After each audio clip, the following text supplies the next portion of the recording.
predictions, guys. Indians record, Haddix.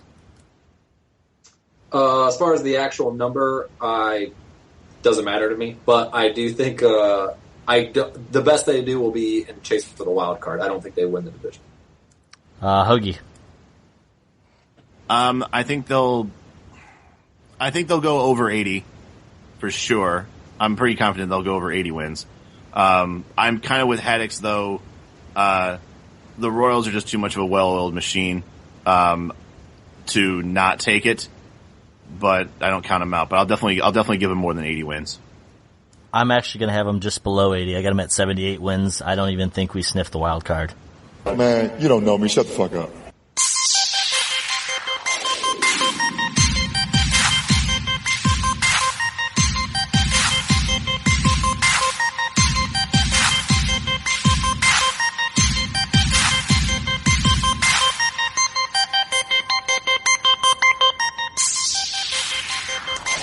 Welcome, everybody, to episode 44 of the Pseudo Nerd Podcast for November 4th, 2016. I'm your podcast host, Josh Kaiser, and joining me on the diamond today, Josh, I should have been a shortstop, Haddix. What's going on, everybody? And Kyle, I wish my last name was Schwarber, Hoagland. Hey, if it was giving me that much recognition as he has been getting, I would change it to Schwarber. And second of all, Haddix is a second baseman. All right, get it right. He wishes he was a shortstop, though, dude. My point still stands.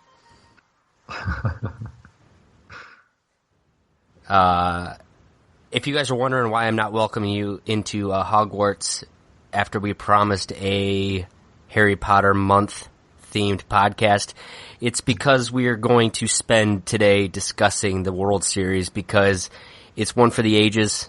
It was a lot of storylines taking place, a lot of highs, a lot of lows, and even though mine and Haddix's Cleveland Indians did not prevail, Hoagie's Chicago Cubs did, so we thought we'd go ahead and spend... So now I'm from Chicago. Well, no, you and all the Golden State Warrior fans were rooting on Chicago. That's true too. Okay, but, I get it. You know, you did call for the Cubs to win, though. I did call for them to win. I mean, I didn't. I predicted them to win at the beginning of the year, and I stuck with it. So I'd like to say kudos to my preseason prediction. If you guys want to go back and listen to all of that, feel free. We have the MLB preview podcast somewhere like an episode, 15-ish range. So keep an eye out for that, and you can laugh at the other predictions that we made. Hey, the Orioles got far.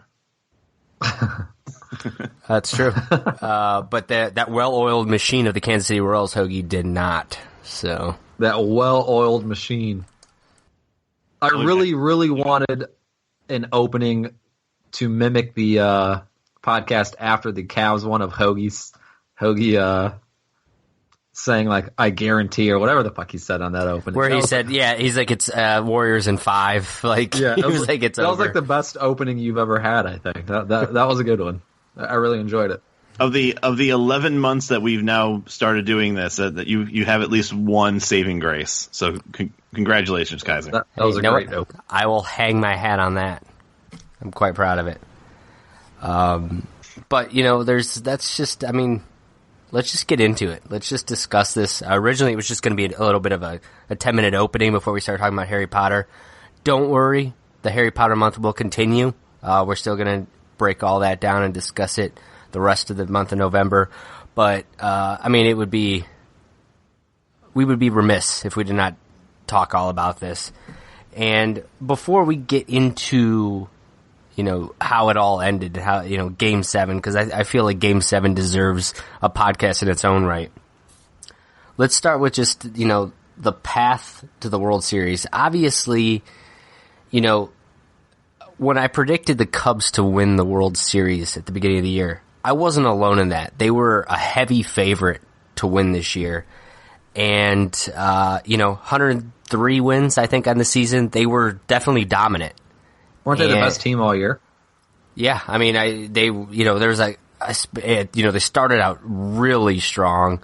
I dipped, I guess, I don't even want to say slump, dipped a little bit. For a team that won 103 games and they dipped somewhere, for what that's worth. Right. Hey guys, when I dip, you dip, we dip. All right. There you go. Thanks for that 90s.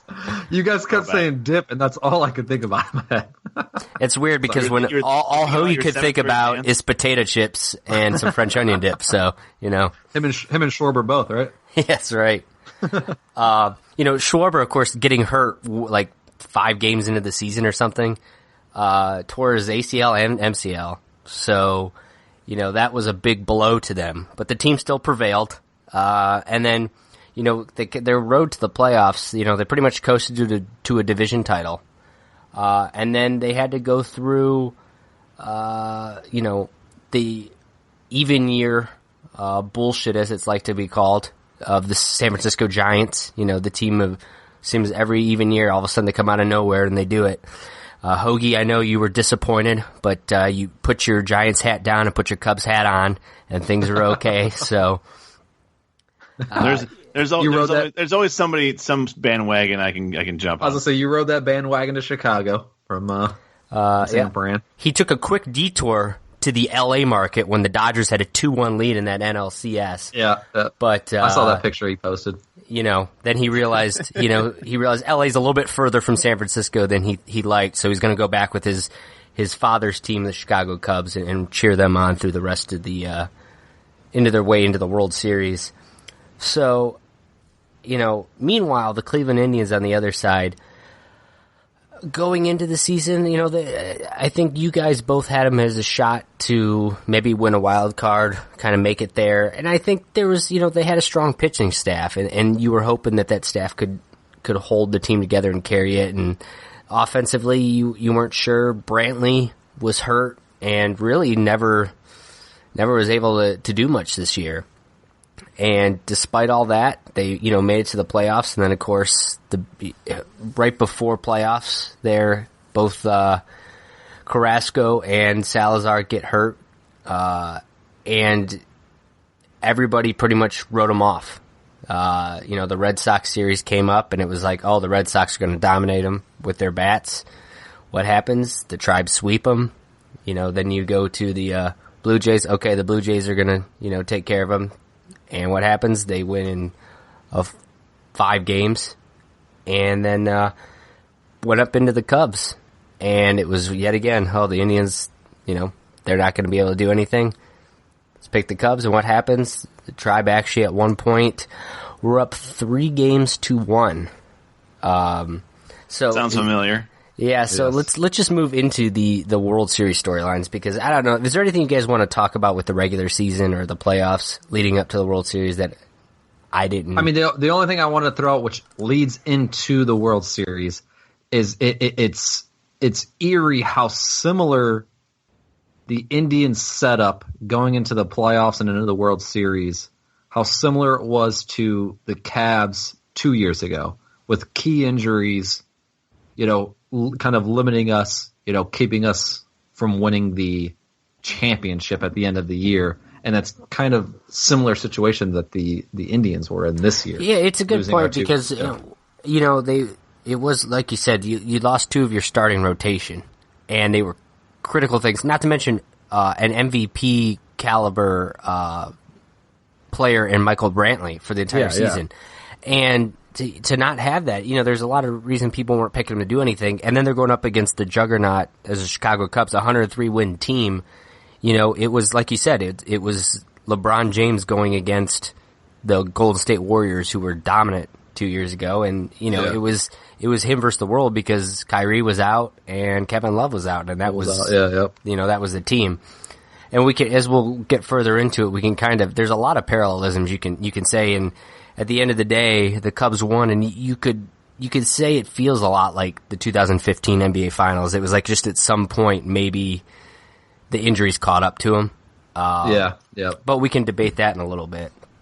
Kyle, anything that you want to touch base with before we start breaking down the stories of the World Series? I just think it's sad that the Indians were written off so bad. I mean, look, they had the second best record in the American League, and they went into this playoffs as if they weren't going to win a single game.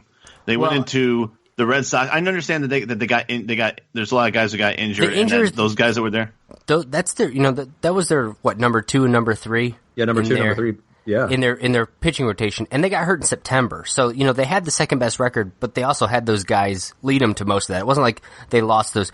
Brantley, you could almost excuse this. He wasn't part of this team for basically the entire season. So, yeah, they had the number 2 record, but they lost 2 of their starting pitching rotation right before playoffs. So you can understand to a degree why people might not pick it, but what is surprising is the fact that literally nobody, there wasn't, there was like maybe 1 or 2 out of like 100 people surveyed kind of thing that gave the Tribe any shot against the Red Sox. I think the Red Sox were kind of the favorites to take the American League. People had them winning the World Series. And yet they had like of the teams that won their division, they had actually the worst record. Not by much. You're talking about 93 versus 94 versus 95 wins. But still, if you look at it from that perspective, like even the Blue Jays came in with the best ERA in the league. The Red Sox had the best offense in the league, and then the Rangers had the best record in the American League. So then you got the Indians. So I guess I can't understand, like, the Indians are kind of in that middle ground and they were missing some key pieces, but I feel like the Indians have always thrived in that spotlight where they're kind of just ignored and there's no pressure. It almost seems like they have nothing. They're in the playoffs on house money. Right. I mean, they pretty much played the entire, playoffs that way, up and through the World Series, that they were the underdogs and nobody gave them a shot. And I think they played better that way, as it kind of looked once when we got 3-1 in the World Series. It almost looked like they weren't sure what to do, because all of a sudden now it's exactly. Like their backs aren't to the wall anymore. They're, the backs were, the Cubs' backs were to the wall. So on the real quick on what you said, Kaiser, to tie in, kind of the Indians all season leading to the World Series. I feel like all year long it has been about the Cubs. The Cubs are going to win. The Cubs are going to win, and no one gives a shit about anybody else. And we can touch base on that here in our World Series shit, but that carries over heavily into this World Series. There was no storyline that involved the Indians going to the World Series. No one wanted the Indians to win the World Series except for Cleveland fans. Oh yeah, no, I mean it was, and that's, you've got, and you have to appreciate it because, if you were to tell me any other team in the American League other than the Indians were going to play the Chicago Cubs in the World Series, I would be pulling for the Cubs because it's, I said it back in April when we did that podcast. I like to see curses be broken, and next thing you know, the Cleveland championship drought was broken, and now here the Cubs drought is broken. So I would have been all for the Cubs winning it. I think it's a great thing. It just sucks that it happened against Cleveland. It sucks for Cleveland. It's awesome for sports. Yeah, it is. I mean, you looked and you had a 108-year drought. 108 years, a team without a championship. First of all, it's amazing. That's one thing about baseball is that it's been around long enough to have kind of figures like that. And then 68 years for the Indians. Like, those are insane amount of time without, championships. And to have them play against each other, I mean, that's a huge storyline right there for the World Series. And isn't there, so 108 years, that means that, and they won the 2 before. They went back to back right before that. So we're talking the World Series, the first 2 World Series ever, they didn't win. They won the 3rd and the 4th, and then did not win anything after that. It's crazy. And, last year, what the Cubs were, I think the Cubs almost had that Cavs finish of 2015, back in 2015 of them last year. Except I think they got swept in the NLCS against the Mets, right? Yeah, they lost 4-0.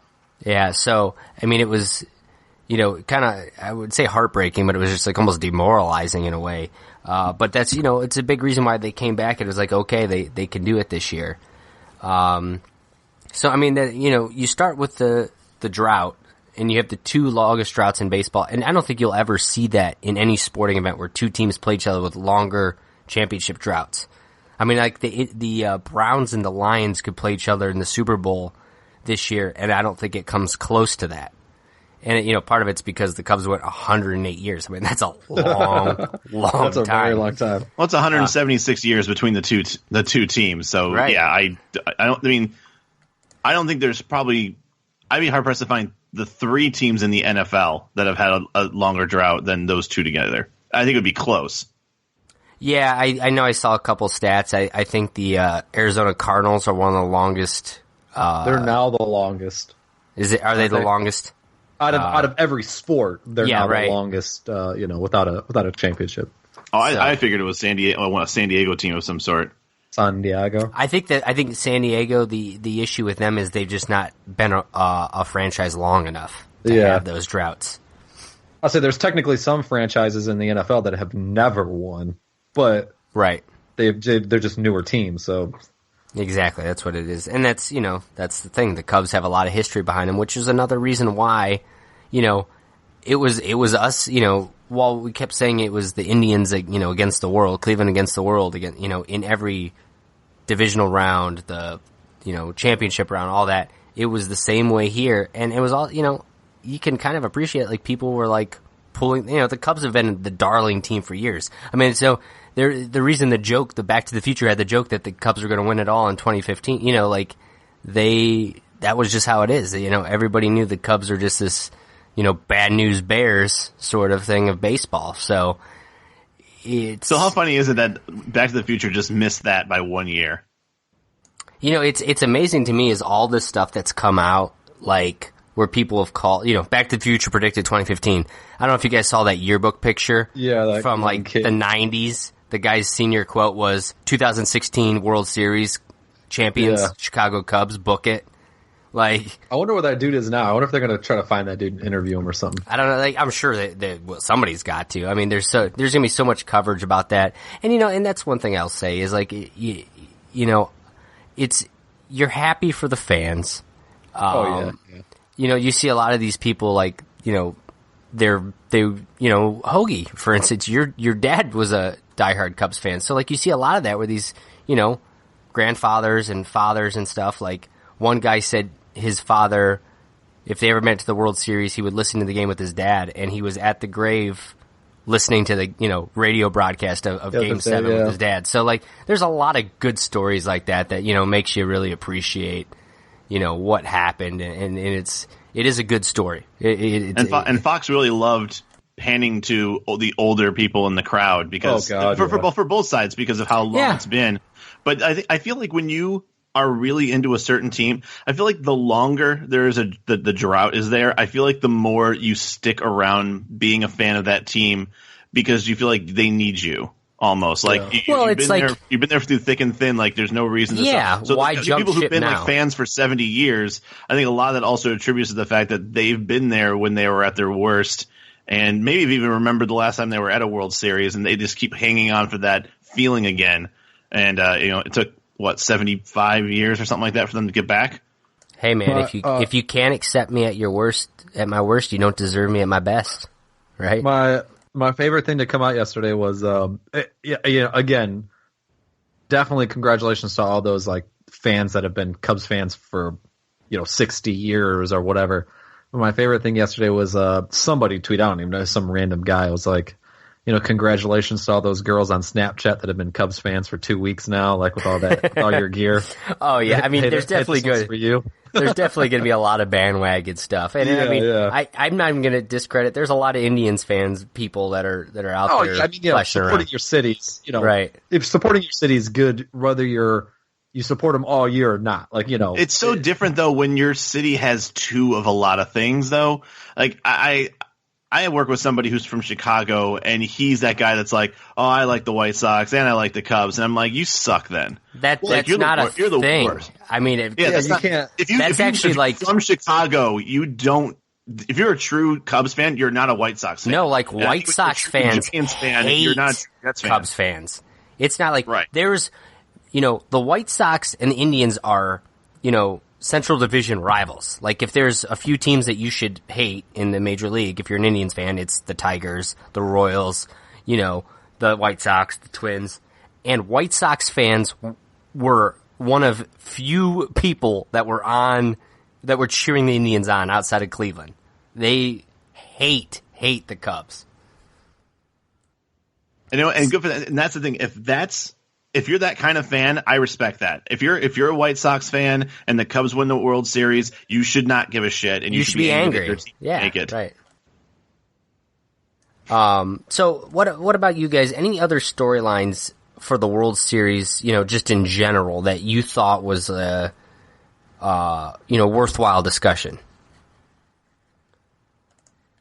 I mean, the only other thing I wanted to mention is that, I mean, obviously this was I think they said this was Game 7 by itself, which I know we're going to talk about, but the ratings for the whole series in general, I think, including Game 7, was like the highest rated World Series in the last 25 years. I think since Atlanta and Minnesota, which I vaguely remember. I was like 6 or 7, but I remember watching that series and how crazy it was.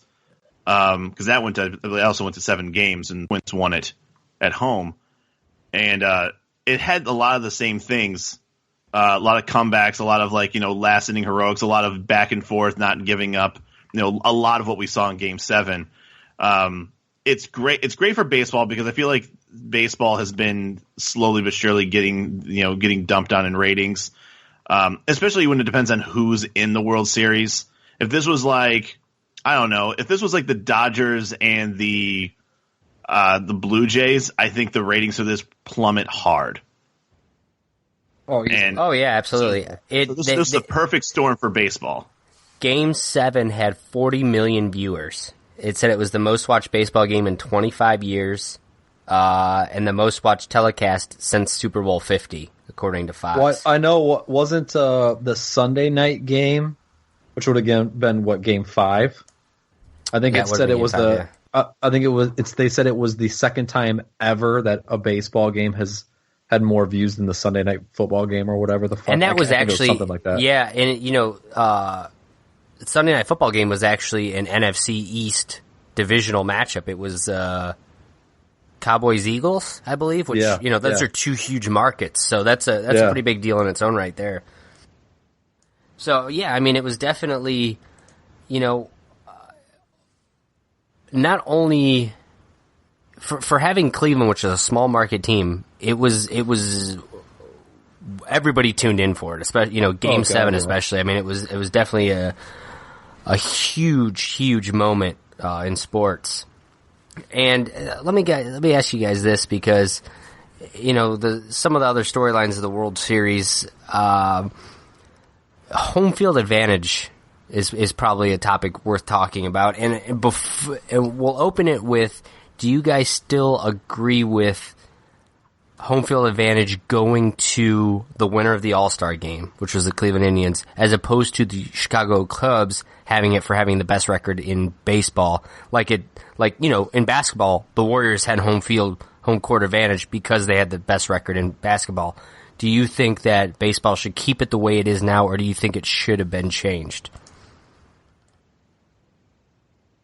That's a good question, because I kind of like the fact that it makes the All-Star game almost worth it. I mean, you look at the All-Star game in basketball, and I understand it's just a trick show, basically. Yeah, exactly. And I understand baseball is a lot less physical, so you don't have to worry about your players getting hurt in an All-Star game, like some people say about the basketball All-Star. Like, you don't want LeBron out there in an All-Star game that doesn't mean anything in the middle of the season to, twist an ankle or break his ankle. You know what I mean? So I get that side of it, but I do like the fact that it makes the All-Star game actually worthwhile to watch, for one, and it actually makes the players actually really try.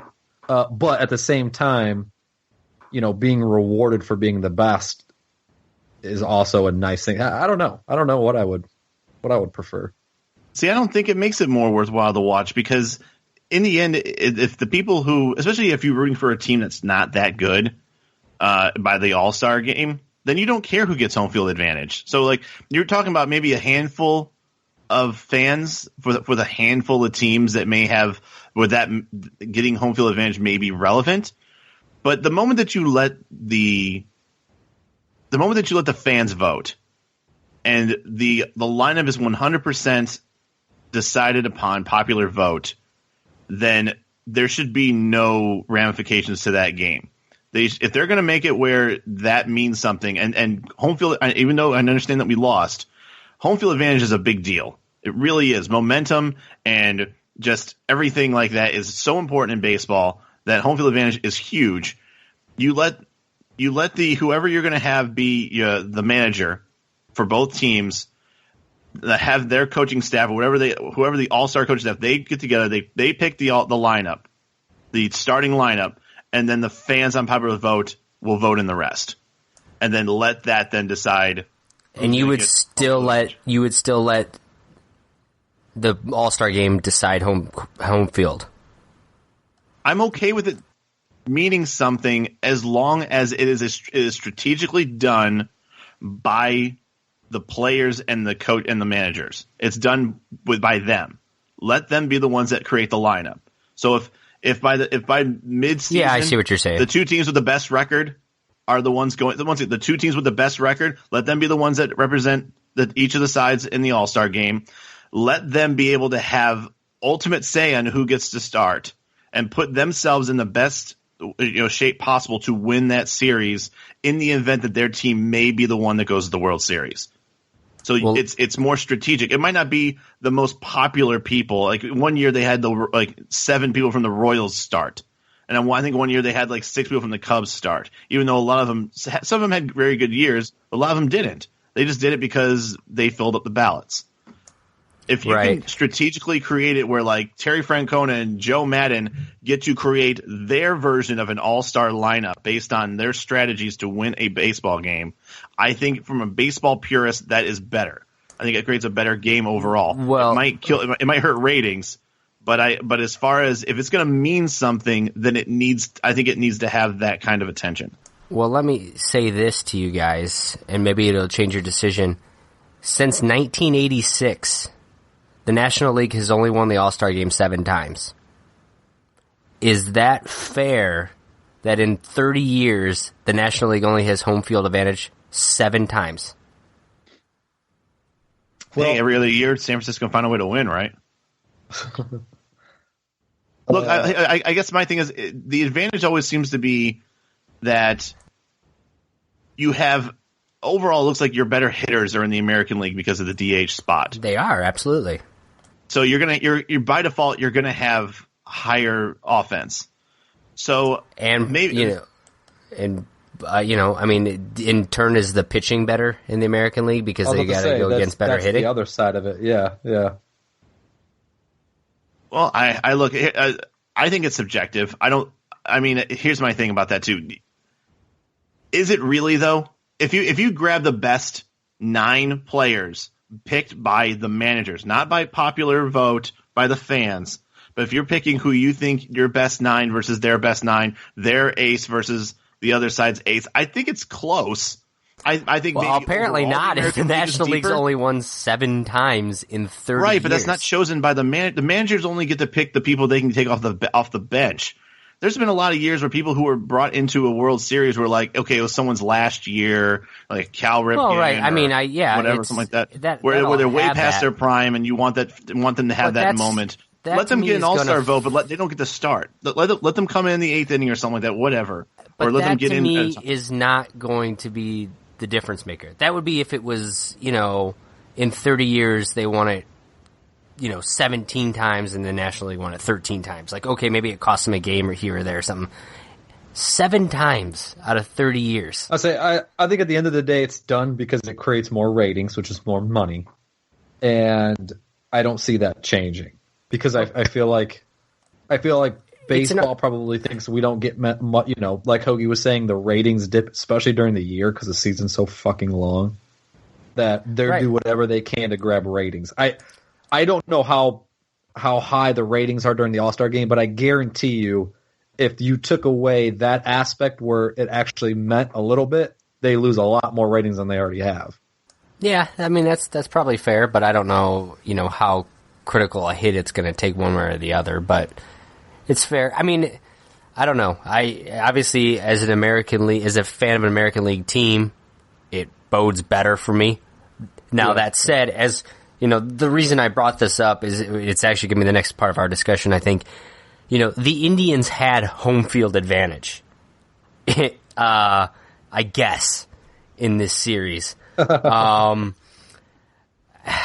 did they really? I mean, you listen to the crowds there, and it was, I think, at best 50-50, especially by the time you got to Game 7, because ticket prices were absurd. insane. $14,000 for a ticket behind Cubs dugout. No Clevelander is going to be able to buy that. Oh, God, no. And, you know, there's a reason, you know, especially if, you know, it's been so long since they've been at a World Series. And then, you know, it makes sense that people are going to sell tickets. Shit, if I had a seat behind there, as much as I love the Indians, I'm going to sell that ticket for $14,000 in a heartbeat. I would do that. And then I'd probably just go and buy standing room only for $1,000 if I really wanted to be at the game. And, I think it's I think there's multiple sides to it. One, Chicago, the proximity of Chicago to Cleveland. That's another one. Very close. Two, since it's been 100 years, a lot of the hardcore fans are older adults who have a lot of money or that have enough money that they could validate spending that, you know. Right. Because yeah, they're going to die soon, so they need. Well, yeah, if you're all the money 60 they're years have, they're not old, leaving any for their kids. Yeah, if you're 60 or 70 years old and you're like, I've never seen the Cubs play in the World Series, and here they are, and it's going to cost me, you know, even the other seats that are $1,500, let's say, $3,000, I can go see my team that I've been watching for the last 60 years of my life. Yeah, shit, I'm going to go do that. I mean, I'm going to be honest with you guys. If the Browns make the Super Bowl, I wouldn't be surprised if I dropped $2,000 for a Super Bowl ticket. You know, like if that's what they cost. $2,000 is like, I mean, although it's expensive, I mean that's like a credit card. You throw those on a credit card and you can pay them. Right. Well, like $15,000 is those just, I mean, those people have to have money. I mean, those are wealthy people. Those aren't just the average Joes or even the diehard fans that really want to see their team play. Yeah, I mean, but I mean, do you think the Indians, even though they had home field advantage, really were able to capitalize on home field advantage? I think this series didn't really. If you go by the wins, it feel like it didn't really matter. I mean, the Indians won more games away, and so did the Cubs. So I mean, Indians won 2 out of 3 at Wrigley, and the Cubs won 3 out of 4. But that's just it. Did the Indians were the Indians not able to capitalize on home field?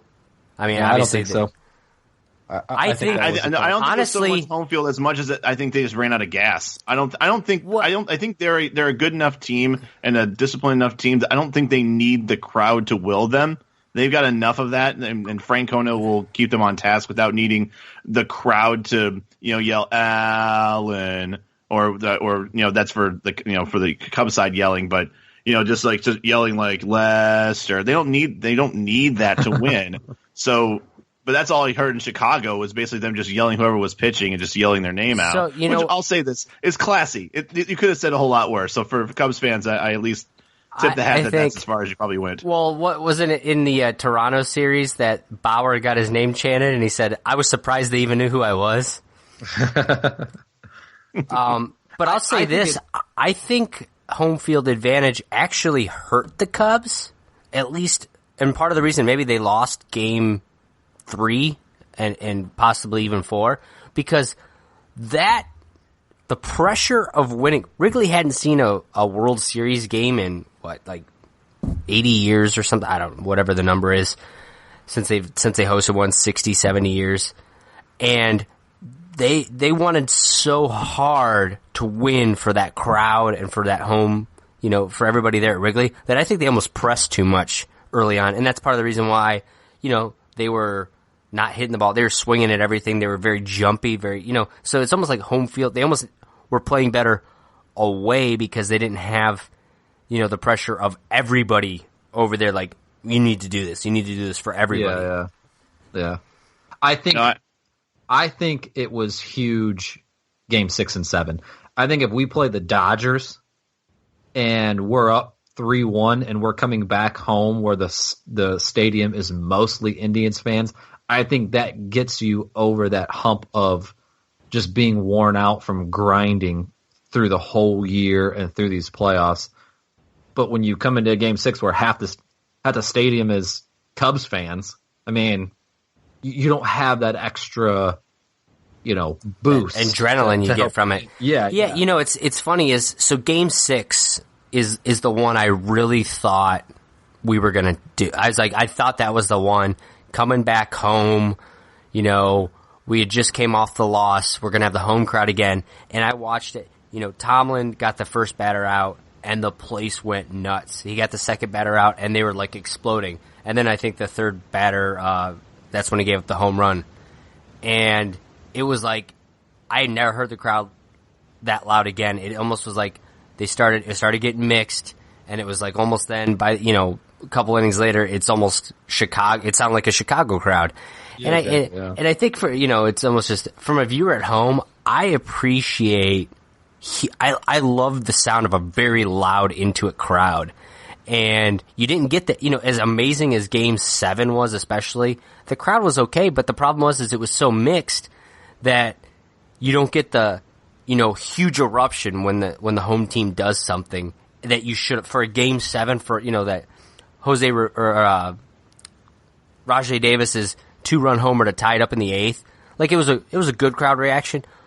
But if that was 100%, Cleveland Indian crowd, that place would have exploded when he hit that. God, and, you kind of missed out on that end of it with this, but, I think the other reason why, too, is that was such a tense game, too, that it's almost like I don't even... It was a tense Game 7. Davis hit a homer. Not Game 2. In Game 7, it just felt like it was hard to cheer because you still feel like it's not over. Every single thing that happened that was good for you, it's almost like, whoa, it's not over yet. So it's yeah, you're excited, but it's hard to get too jubilant about it because of everything else that's happened in that game. It's okay, we just tied it up, but that means nothing. That's all I kept saying. The moment Davis hit that home run, I was happy and everything, but I'm all that means is that the game is starting over. There's that we didn't win, we're not winning. We have some momentum. That's it. So I was kind of reserving my enthusiasm, and I think maybe some others did too. Well, let's just move into Game 7 now, because that's really where it all comes down to. Is the Indians were up 3-1. I guess we should talk about this before we get into everything. Needless to say, the Cubs came back, tied it up, going into Game 7. Do you guys believe in the 3-1 karma? From everything, all the fans and the jokes and the memes and stuff that had any role in anything? No, I don't believe in curses, and I don't believe in karma shit like that. We ran out of gas. For a warlock, I'm surprised to hear you say that. No, seriously, this guy doesn't even know. Well, we don't have curses anymore, so joke's on you. I don't believe in the karma side of it. I mean, don't get me wrong. I don't blame the internet or Golden State fans for giving us some shit, because we would do the same. No, thing absolutely no. If the roles reverse, but I think it is, for many reasons, so different than what happened. And the thing that makes me laugh is I don't get how Golden State fans or Golden State players themselves, which I know Draymond Green tweeted something. That to me is the stupidest thing, is why he said anything at all, because it means nothing to him. It's a different sport. It wasn't if the Cavs blew a 3-1 lead to the Warriors in the finals this year, he can talk all the shit he wants then. But outside of that, it has no bearing on him whatsoever. And you're the ones that lost it. I could see your fans maybe giving a shit, but you're the one that you were part of the team that was up 3-1 and lost. You can't say shit when you're one of the people that did that too. You know what I mean? I think it's stupid for anyone over here. I had one person at work today come over to me and be like, 3-1, and I'm like, how did your baseball teams do? Go sit the fuck down. Well, and that's the other thing is 3-1 leads are blown a lot more in baseball. You know, it's not to say that that's any better, but it happens. It is much easier to do in baseball than it has provenly historically to be done in basketball. Absolutely. Because there's a whole lot. Any game that is time oriented, where you're on the clock, and especially when basketball is so much like individually talent driven, that if you're the better team, 7 games is going to tell you who's the better team. Baseball is not always that way. A lot of times baseball can be who's got the momentum, who's the hot team. It's kind of like, just like that's why the Super Bowl is so much fun, because it's like it's a winner take all, lose and go home type of thing. It's not always the best team overall that wins. It's the team that was able to just play better that day. Right. Also, we weren't the best team in baseball, like the Golden State Warriors were the best team in basketball. Historically best team. We didn't have the back-to-back MVP of the unanimous MVP. Unanimous MVP on our team. It's like we were. I feel like I think it was after the first round of the playoffs when we swept that someone interviewed Kipnis and asked him like, did you guys expect to be? I can't remember the exact question, and he was just like. He's like, look at our team. Like, none of us expected to be here. We're just grinders. We're just a team of grinders. Like, no one's an all-star on this team. We all just grind, and we're grinding to be here, and we're going to keep grinding. And I mean, that's it. There's no one, there's no one on our team that's like going to be making millions and and millions of dollars. You know what I mean? Like, you have some all-pros, all-star kind of caliber people, and then it was almost like a perfect storm of all these players that just all meshed together so well. And, kudos to Francona for being able to do that. Where meanwhile, on the other side, you got the Cubs players who, a lot of them are getting paid a lot of money, and if they're not, they're going to be at some point. It was, very talented team. If the Cubs would have won up 3-1 and lost, that would have been more like Golden State. Yes, it would have. Absolutely would have. And it would be the most heartbreaking day in baseball history. Oh God, yeah. I would almost. I mean, obviously, I'll cheer when the parade comes, but there will be a small percentage of me that's like, oh my God, poor Chicago. Kyle would have to put away his Cubs hat and grab his Indians ball cap. Yeah, exactly. Get that out of the back of the closet. So going into Game 7, what was the big storylines for you guys? I mean, what do you think, the big factors or something that you questioned either during the game, coming into the game, anything like that? Game 7's that one day where it's bizarro world when it comes to pitching. Probably almost never are you going to have, unless the guy's just lights out, your starter might go 4 or 5 innings. And then you're just basically just stacking the deck with, it's almost just like you're just unloading the clip in a gun. You're going to use all of it. So you might as well, like, there's no tomorrow. You're just going to just throw at the opposing team every advantageous matchup you can possibly do so you can win. Because it doesn't matter if it looks weird or that you wasted all of your guys, because there is no Game 8. Right, so that's it. That was my favorite thing, and that's why I love it, because you got Kluber on short rest. You've got, Chapman, who's pitched, I think they said he almost pitched 100 pitches in 4 days and that's a lot for a guy who throws 103 miles an hour. And then the big thing was, I could not believe they took Kyle Hendricks out of the game. I guess we can talk about that right there. So Hendricks, obviously the difference between the Indians and the Cubs is the rotation and the amount of people they were able to bring out for the rotation. The Indians were playing, without, Salazar was coming out of the pen, no Carrasco. Everybody was pitching on short rest. Kluber was pitching his 3rd game of the World Series, 2nd time on short rest. So very worn out, where Hendricks is coming in on normal rest. And, that's, they kept talking about John Lester being able to come in on, kind of on short rest to pitch an inning or two. And they kept making a big deal, like, because Lester's going to pitch, Dave Ross is going to have to come in and catch for him, so they're going to have to sub both of those out. So they're going to want to start. I think John Smoltz brought it up like 1,000 times before or maybe Buck too, that when Lester comes in, he should come in at the beginning of the, on a fresh inning, all this and that. And Hendricks was pitching pretty well, and like you said, Kyle, they just bring him in. They bring Lester in, and you thought that was too early, I assume. Oh, I mean, definitely he really was doing fine. He battled Santana to a walk, which I'll agree it probably should have been a strikeout, but we got a good. To be fair, he should have struck out, but that happened. That happened on both sides, and it led to runs on their side too. So I'm not going to cry. So over that. He Santana gets on because of a missed call as a strike. Kipnis gets a single. It's two outs, and you put in Lester. Like, I don't know. It just seemed like I think he could have gotten out of that inning, and if he did get out of that inning, I think they also let him come back the next inning as well. Or if not, you at least have John Smoltz said 1,000 times, a clean inning. Right. And I think Lester comes in that next inning. I don't think they're bringing Hendricks out there again. I think that would have been it. But I was shocked. But mentally, too. That's different for John Lester to come in with people on. Like, that's just a different mindset. And when you're especially in baseball, you're like a victim. You're an animal to routine. You come on, and when you get into an inning, the first guy you should face, a starter's used to it being empty, no outs. And you approach an inning differently that way. When you walk in with 2 outs and a guy in scoring position, and you're throwing your first pitch as a starter, it's a little unsettling.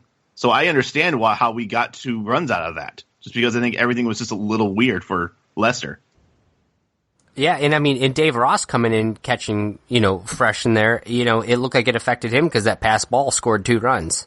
And looked at that baseball, knocked him the fuck out. It was really just a bizarre, because it like hit on his head, and then he kind of like his cleats. He slipped, but it looked like it just because I was watching it with my girlfriend, and she was like, "Did he just get knocked out by the ball?" I'm like, "No, I don't think so. I think he slipped, but it did look like it just like doinked him." Girlfriend drop, by the way. I know, yeah. Sorry, ladies. Right? No big deal. No big deal, right there. The doilies are coming. Well, so we didn't talk about it before, but we were kind of talking about Smoltz and Joe Buck a little bit. What did you guys think about Fox's production overall, of their coverage of the World Series in general?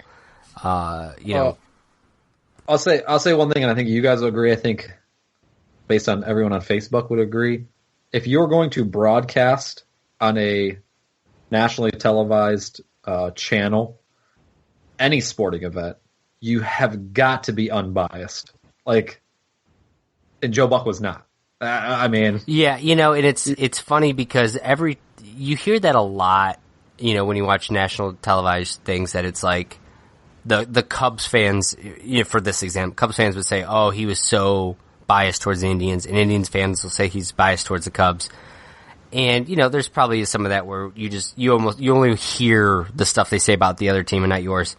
But you could just tell, for Joe Buck is trying to sell, the program. He's trying to keep you interested, keep you entertained, make you want to watch. And the storyline that was selling it is the Cubs haven't won a World Series in 108 years. And you could just tell how bad he wanted that storybook ending in the way he delivered some of his calls and the way he talked about certain things. Here's the thing, dude. The viewer share is also going to play a role, I think, to him. He's going to look at that 40 million viewers and assume that probably 30 million are rooting for the Cubs. So yes, I understand the whole being biased, but unfortunately, the viewership's not going to be talk biased. to your crowd. Yeah, no, I mean, that's it. And I'm okay with, that obviously was the draw, that it's been 100 plus years, and I'm okay with that. Because, I mean, it's very true. And, yeah, a lot of people who weren't even necessarily Cubs fans, that weren't Indians fans either, were probably watching like, oh, my God, this could be history. So I'm okay with that. But there's times where you can also talk about the Indians. You know what I mean? Like, you don't always have to talk about the Cubs. And then when you do talk about the Indians, it's, oh, well, they got lucky. Or, oh, God, they're lucky they got out of that. You know what I mean? Like, right. The biggest telling one too is when they zoomed in with famous people in the crowd. They're like, oh, here are all the famous people here at Progressive Field. There was like 8 people that they showed, and it was all Chicago fans. And then it was like LeBron James. And I think they showed Charlie Sheen later too. But I mean, Charlie Sheen's not an Indians. I don't think he's really a true Indians fan. No. He played a role and he's there as being support, but he's not a fan of the Well, Indians. he was also like Barley House and a couple other businesses brought him in. So he didn't even come to like on his own terms. He was basically bought. They paid him. Yes. Yeah. They paid him to get drunk and be Charlie Sheen and go to Game 7 of the World Series. Because it would have made some good money if the Indians won and like Charlie Sheen was at a bar dressed up as the Wild Thing. I mean, fucking, it would have made some good money. That's Absolutely. Sure. I will say though, John Smoltz really impressed me. I thought for someone like myself who's, I would say, a casual baseball fan, in that I understand a decent, a fair amount of the kind of strategy and this and that, but I've never played it, at a higher than like a little league sort of level. And I don't understand all of the, the more involved strategy and things like that. And he really, he's like, at this point, I think they need to attack him here. They've already pitched him twice, up high. They should probably drop him low. And like, dude, what he was calling was happening a lot. And really giving like the mindset of what the pitchers are thinking, the batters thinking. Like, I was very impressed at John Smoltz's way of like kind of dumbing it down and really explaining what's going on. Yeah, he explained a lot of what people were doing. He was basically saying like, oh, they're doing it because of this, and he said he explained in a way that like, even because my wife would look at something like, why is he bunting, or like that the Baez bunt, well, like that was like the stupidest thing I've ever seen in my life, but it's a big risk. And Smoltz kind of, explained to like why people try to do that, even though it's a very ill-advised move. And he explained it very well, and he was definitely viewer friendly as far as going through like what goes through his head when he watches the game. He reminds me of a Gruden, like kind of just Gruden, but like Gruden's explaining it to you after he's had a few cocktails, where John Smoltz was like explaining to you like, well, yes, Gruden's very excited about it. Smoltz is teaching you as though like you've got a test tomorrow on it, but he wants he doesn't know what level of baseball acumen you have. Where Gruden's just like talking to you like you're buddies and you're out at the bar. Yeah, you're at B-dubs. Dude, I love his excitement though. You do have to appreciate it. We're kind of winding down here towards the end, and we've barely talked about the details of the game. So let me ask you guys this: what was your favorite moment of Game 7, and maybe the biggest head scratching moment, or something that you questioned? Dude, my favorite moment by far, the fucking rain delay, dude. Loved it. I think the home run. How what are the chances, right? That this World Series between two teams that haven't won in combined 176 years is tied at Game 7. The bottom of the ninth is over. They're heading to the 10th inning, and they roll the tarps out, and there's a rain delay. Like, it was just unbelievable. Bill Burr's podcast, which I know Haddix you listen to, he even said like they asked him like, well, how do you want the World Series to end? He's like, I want it to go to a Game 7, tied up in the bottom of the ninth, and then the world just ends. And it's just like that's the beginning of the apocalypse. So the moment they put the tarp down, like, and they were looking at the radar when they were showing it. It was like, okay, they should have a window to finish the game, but if for whatever reason the rain doesn't stop, it's not going to stop for a while because there was another storm coming in right after, and it would have been crazy if they had to like delay the game, like they literally had to stop the game and there was no winner that night, and they had to like continue it the next day. And I'm like, what kind of act of God is this that could ever happen? That would have been very crazy if that happened. To answer your question real quick, I think my favorite moment was obviously the home run. I mean, how could you not? At least as far as an Indians fan go. I was so happy it happened against Aroldis Chapman, because if there's one guy in the Cubs I can't stand, it's him. It's Chapman. Yeah, he's a and I was just so happy. And I think that was all on Joe Madden for playing Chapman the day before when they were up by like 6 runs or something at the time. Yeah. And you could tell. Although you got to take a win when you can, or try to win when you can. I guess. But I don't know. I don't think he needed to pitch as much as he did. I think my head scratching one though, and my boss brought this up today. Geyer had a really good batting average especially in the playoffs, I believe. I can't remember the numbers he was telling me. And he just didn't see much time until right there at the end of the game. Yeah. Bats great against left-handed pitching. And I mean, so if there was a right-handed pitcher on the mound, he doesn't hit well. That's why they brought him out, was just literally to bat against, left-handed pitching. And that's why they traded for him. I mean, was for that extra help there. So I think that's why he probably didn't see it as much. But I tell you what, he looked great. He did. And not to, obviously the Rajai Davis. I mean, that's the last guy I would even think about that's going to hit a home run in that. Yeah. He chokes him on the bat like a foot. Dude, I tell you what, that bat was phenomenal. The way he battled, the way he, like you said, he choked up. He changed his stance at the plate, that kind of thing. The way he approached it, just a phenomenal at bat.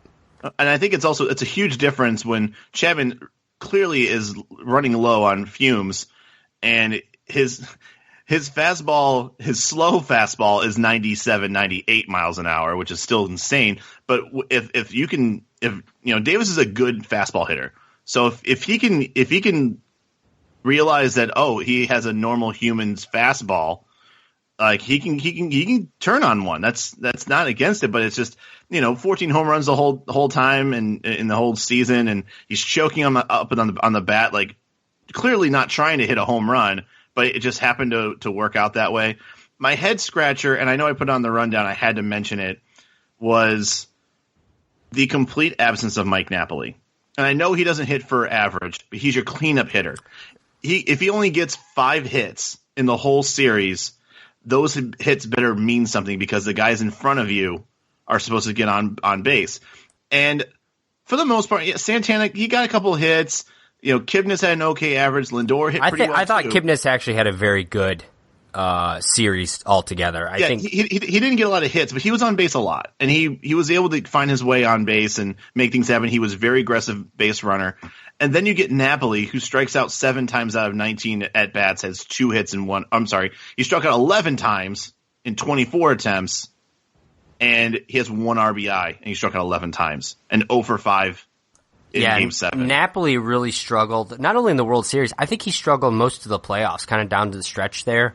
He had 1 home run in the whole thing. It'll be interesting to see what happens with him going forward, because I'm not sure if he's under contract with us next year or not. It's the guys that are not under contract are Crisp, Napoli, and one other guy. I can't remember who the last guy was. Is Rajai Davis under contract?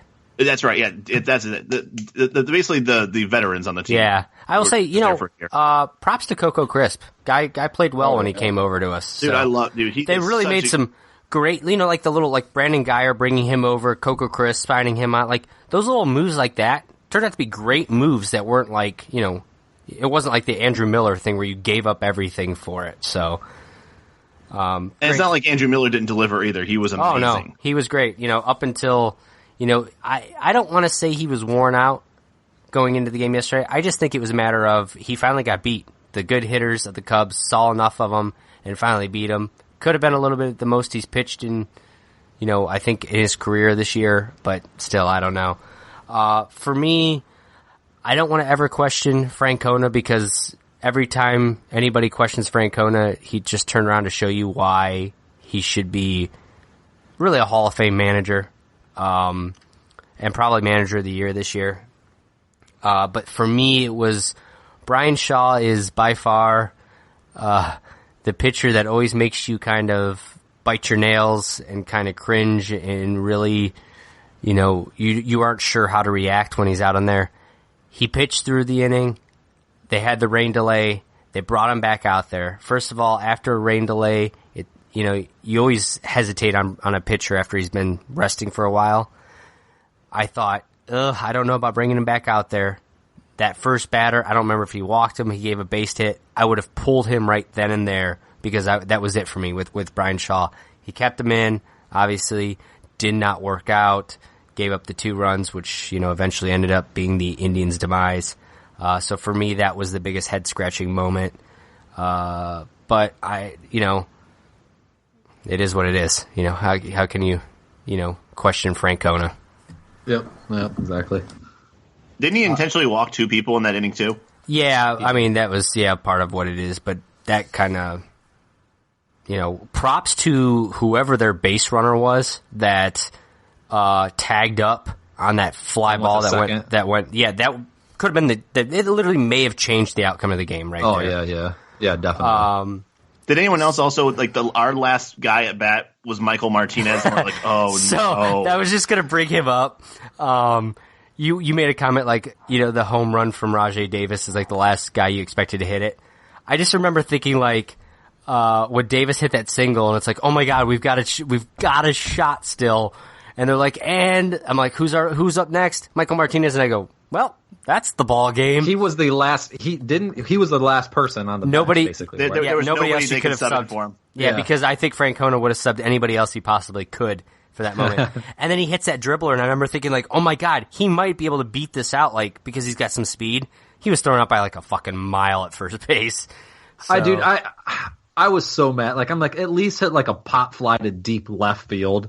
You at least give us like somehow. Don't hit a dribbler to the fucking shortstop. Sadly, like, I think that gave me more hope than if he had popped up, because I didn't. He had like 7 career home runs or something like that. So, we've already kind of gone over our normal limit here, but I think it's worth it. I want to end things here, but I want to ask you guys final thoughts on this World Series. Best World Series I've ever seen. It's by far. It had so much storyline at the beginning, just for the teams that were going to be playing, and then the storylines that were created internally, such as Kluber pitching a 3rd time, Chapman possibly going in 3 times in a row, Indians being up 3-1, and even then nobody wrote off the Cubs, and it was just it's heartbreaking as an Indians fan. Yes, I am a Cleveland Indians fan first. But yeah, I'm proud of him. But yeah, it's a tough pill to swallow. Yeah, I agree with everything Hoagie said. Sorry, I was just looking at that. I agree with everything Hoagie said. And somehow, I'm bummed that we lost. Really wish we would have won. But I feel like I would have been furious if the Cavs lost, and maybe it's because they got us a championship. I'm optimistic about next year. I think it was well done by the Indians. That's kind of what I was going to add on. Is I think the fact that the Cavs won for us and broke that drought made this an easier pill to swallow. And the fact that it happened to the Cubs, like I said from the beginning, I like to see curses broken. I'm happy for the fans. Honestly, usually when we get into these best of 7 series in basketball, baseball, anything, by the end of it, I can't stand anybody on the other team. I hate them all. Like, I want to punch them in the face kind of thing. I'll say, other than Chapman, and I think Schwarber a little bit, but that's just because of the Joe Buck love fest. Yeah. Yes. I really liked a lot of the guys, and they seem like good people. I like Joe Madden. You saw Francona playing around with them. You saw like Lindor and stuff on the bases. They were all kind of joking together. It seemed like the Tribe team and this Cubs team would like go out and hang out after the game, and there's respect, and they really just, they were enjoying the game, and it was 2 great teams, great teams just playing the game. It was 2 very, very humble teams going against each other, and I'd love to see. I don't want to see him next year, because I'd like to see the Indians win. They deserve it now, and we'll have America backing us. And the Cubs are going to go on to be one of those Red Sox, Yankees hated teams. So, sorry fans, that's just how it's going to be. But we've well run over our time slot, so going to have to call it a podcast. But like I said, we thought it needed to be discussed. And next week, to our sponsors, we will definitely talk Harry Potter and the Wizarding World. So get your broomsticks and wands ready for that. And don't forget to subscribe to us at, on iTunes. Leave us that feedback. Go to pseudonerdpod.com to find our Twitter, Facebook, Instagram, all that. Go leave us any feedback. Let us know what you thought about the World Series and anything else that you want to tell us. From the home of the 2016 American League Championship Cleveland Indians to the home of the We'll have to try better in 2018 for the next even year. San Francisco Giants.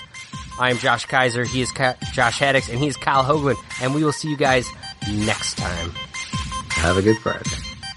See ya.